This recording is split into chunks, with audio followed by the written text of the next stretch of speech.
కవితకి ఏమంటుందంటే, నేను ఇప్పుడు గత 10 ఏళ్ళు బీఆర్ఎస్ పార్టీలో ఉన్నా, ఆడ నాకు ఓ ఎంపీ పదవి, ఓ ఎమ్మెల్సీ పదవి వచ్చినాయి, కానీ ఉద్యమకారులకు ఇంకా అన్యాయం జరిగింది. మరి అప్పుడు ఉన్నప్పుడు ఎందుకు ప్రశ్నించలేదక్క?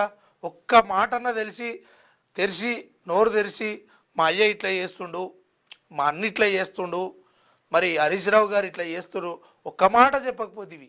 ఇవాళనేమో ఇక వాళ్ళు అట్లా చేస్తుర్రు, ఇట్లా చేస్తుర్రు.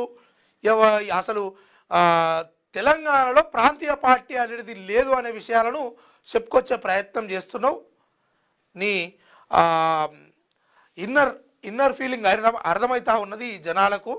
ఇక దాంట్లో భాగంగా మొదటగా కాగడను ఉద్యమకారుల వైపు తిప్పినటువంటి కవితక్క అస్త్రాలు ఎంతవరకు పనిచేస్తాయి, ఏమవుతాయి?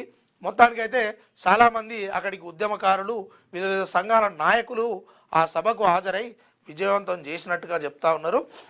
ఇక అక్కేం చేస్తుంది తెలంగాణ రాష్ట్రంలో ఇక మరి అనేది చూసుకోవాల్సి ఉంటుంది.